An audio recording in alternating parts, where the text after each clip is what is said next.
That man is gone. That man's done them and made the mistakes. Them mistakes are gone. That mistakes are over with. Let go of that. Why do we not let go of the past? Because we still want to be that person, that identity. Does that make sense? Yeah. I'm not that identity anymore. Then quit identifying as that identity. Forgive yourself. As I sit and I'm going through this thing, imagine if I can drive myself, or if people can sit and listen to the turmoil in their mind. And I would think that 10% looking at some people is a very, very, very generous assessment. I know a lot of stupid people, and I qualify as one. And sometimes I look at myself and I don't think that I'm at that 10% range. I would be bold to think I was within the 1% range. I'm probably within 1/100th of a percent most of the time in my reality. Because how many times you go, well, that was stupid. You're definitely not functioning at 10%. So if we're stuck, if we want to be honest, we might, if we're really, really sharp that day, we're probably maybe 1%. Erica, imagine if you added 99% more. You were at 100% awareness of past, present, and future. What would it do to you? You'd be crushed under all the weight. You couldn't. It would burn you up. It would consume you. That's the thing, is that is grace right there. God does not constantly barrage us because we cannot handle the presence of God. What God does, God moves in and he gradually takes over a territory. And he will let go, he will take over as much territory as you're willing to give. Piece by piece, day by day, you're sitting there and you're going through this thing, and he's tearing apart your identity. He's pulling this identity off until you get to this point to where you are at this place. 90 within Jews, being 90 is a very special place. It is the first letter in the word fast. It represents 90. And what this 90 means is that you are at this place to where you are 100%. When you are 90 years old, you might still be able to go to work. Might. Probably not. The way some of us have taken care of ourselves. The way some of us have maintained our bodies and our physicality. Nothing personal. If I'm working at 90, it's because I want to, and I want to be doing what I'm doing. I was going to cabin Friday, and I drove by this guy, and there was a guy sitting on his property. Lance's big old tree was laying there. He got a chainsaw sitting on his bed of his truck, and I couldn't tell that any limb had been cut off yet, and he's sitting there with that chainsaw, and he's looking at that tree thinking, well, I might do this, and I might work a little bit, but I might not. But at least I'm here. But odds are, when you're 90 years old, especially in that type of society, especially with the medical stuff and how all the thing was, when you're 90 years old, you're really dependent upon somebody else. That's why the first letter, this society, in the word fast, represents a person that is 90 years old. They are being completely dependent upon God. I've been praying, why has God not blessed this, but why did he do this? I've come to this understanding that God is going to bless me and my family as much as God is going to bless me and my family. He says, I'll take care of it if you'll trust in me. You just got to do your part. I am learning how to be dependent upon God. The problem is that, honestly, I don't want to be dependent upon God, because I don't want to be dependent upon anybody, because I'm Monty Fulmer. I'm this singular person. I don't want to lose my identity. It wasn't until I had lost my job and lost my career that I built everything up, and at the cabin, it dawned on me completely. I didn't recognize it as when I lost Mason. I understood the pain again when I lost my career at Custom Auto. I still expected to be able to step out because other people have stepped out. Other people have been blessed. I don't know how some people get work. I just don't know it. It's just like, oh, I'm going to breathe today. Oh, hey, you want to go do this job for $1 million? What you got to do? Open a Coke bottle? Sure, I'll do it. People do stupid stuff like that and get paid stupid money for doing stupid things. Right. There's stories about people in the rock stars that paid people. Snoop Dogg has that guy that gets paid, I can't remember, $60,000 or $90,000 a year to roll joints for him. What? That's your job? That's the guy's job. Was it Guns N' Roses? Somebody got paid to make sure that there were no brown M&Ms in there. Danny, that's what their job was, to pick out M&Ms. That don't laugh because they didn't want. This is the truth. And then all of a sudden, I'm like, God, why am I being stripped? Why is all this thing being taken away from me? Why am I suffering? I am suffering. I am going through these bouts of depression, these bouts of anxiety, because it's still the lingering effects of me.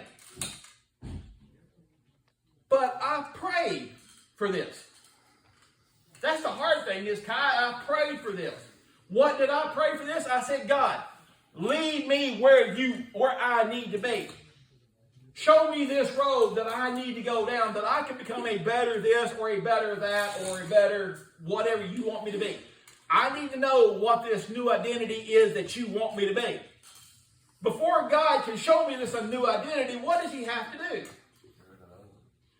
There's a story about a guy. He goes up and talks to the master. And as he's sitting and talking to the master, the mailman walks in, the secretary brings his letter, and the guy knew that he was living, his family from Korea. And he looks at this letter and got Korean letters on it. And he knew back in them days, you didn't email, you didn't do stuff like that, you didn't phone call. All you had was letter. You remember the old days of getting a letter? How some of y'all are like young, what's the letter? Some people, y'all definitely don't understand cursive. Okay, I get this. Y'all don't understand cursive. But I remember back when we would get letters, because that was how you communicated, was letters. The Bible, the New Testament, letters. They were letters. There were letters being sent. That's how they communicated. And the thing is that, so a letter at that time, if you understood you was in that thing, it's like receiving a text now. You people will get killed reading text. Oh my God, I got a text from Ray. I read this thing. Not personal. If I'm mowing, you can call me, send me a text, but I'm not going to read it or do it, because the last thing, I don't want to work. I don't know about y'all. I would rather go do something else besides working. I'm just being honest with you. God, just pay me. I'm good with that. Can I just show up and get a job? Just show it up and be good. Get a job for me. I get paid for it. But the thing is that if I've got to work, I can't stand somebody. I told you a story about this guy standing up there. We're putting in a fuel pump in this guy's Chevrolet truck, and he had fuel in it, and it died, and we're sitting up there, and we're trying to put the stab in this fuel tank, and it got fuel spilling everywhere, and they get a phone call right in the middle of this thing. And what do you think the father and the son do? They answer the phone. They start talking to their mama, and they was discussing pizza. I'm holding the fuel tank up by myself, and I'm listening like I said, you got to be freaking kidding me. Well, we got to figure out lunch. I just let it go. Boom. Y'all tell me whenever y'all get serious. Y'all tell me whenever you get serious, and this is a priority. Because this ain't my vehicle. I can push this son gun out of the shop and get it out of here, because I ain't got to put this stuff in. I'm volunteering. I am volunteering. Get this stuff out until you're ready to make a change. That is the analogy of God. The analogy is that when you're ready and you committed to this path, don't be surprised when this path is no longer your identity. If you want to be God's man, then you're going to be God's man, and you're going to be following God's word. You're going to be doing as he pays you, because the thing is that David, no matter what you do, if you don't go to work tomorrow, you can go to work tomorrow. You can go to work at some other shop and just show up and I'm here to work. They're going to go, what? Yeah.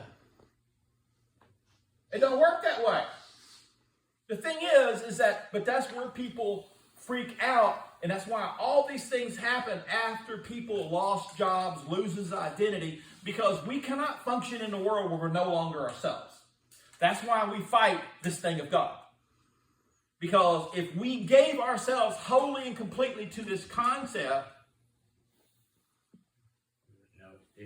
we would no longer be us. What was you going to say, Kai? I said we wouldn't know it, too, because we're so used to how we are.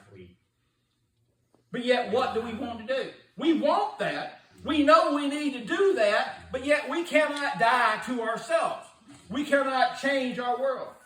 We cannot walk away from this society. I knew that if my wife and I had any hope whatsoever, I had to give up all my friends, all the relationships, all that. I knew when I started playing music that I could not play music. Why? Because again, if I played music, where was I going to end up at? And I don't care. You can go to bars all you want to. That's your business. I cannot go to a bar. That would be like sending a fat man to a buffet who's on a diet. What? I remember I fasted one time for a week trying to get where my world. I went to a Bill Gothard seminar. And Steve Secreast, if y'all knew Steve Secreast, you'd understand this statement. He said, Monty, he said, there is such truth that's going to be there that this seminar should have a disclaimer that if you go through this seminar, you could die at the end of it. Because you're going to die. Because it breaks down every offense. And so I was like, this is what I want. I want to die. I want to die to myself. I want change because myself is killing me. Nothing personal. I've lived my entire life with guilt. With depression. With anxiety. I get it. I live every day. My daddy said, Daddy, why do you want to die? He says, because I'm tired of the voices. Daddy dies, guess what I get? The voices. What do the voices tell me? Everything I've ever done wrong. So I'm trying to depart from this person. I'm tired of this because this existence is not the existence, and it is not the existence. Kyle one time told me something. He said, Monty is talking about if you do not believe that there is hope for you, then how do you have hope for anybody else? If you're telling me that, that God may not forgive you, whatever, the thing is you have to believe that. You have to believe that. If I cannot find that path, how can I teach others? This is the path that I've committed to.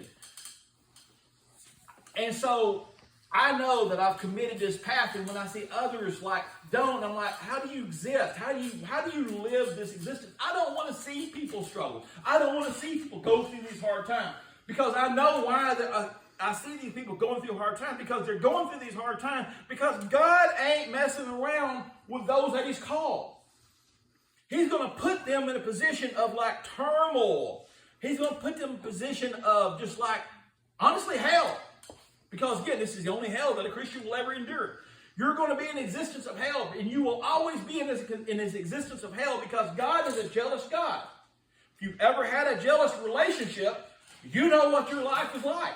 You've been there. You are there. How do you fix it? You stop doing the things for yourself and you start doing the right thing. Then all of a sudden stuff will start happening. When you lose your existence, you no longer identify as this person. Your responses are no longer as Monty would respond. Your responses as, what would the Father say? How would the Father react? To coin an old phrase, what would Jesus do? How would He respond? As you're going through this transition, you are losing yourself. I can tell you though, the sooner you embrace this loss of your identity, the sooner that attack will stop. Just a second. But as well, you need to go into it with this understanding. It says that a symbol will only reveal itself to the degree that you believe in it.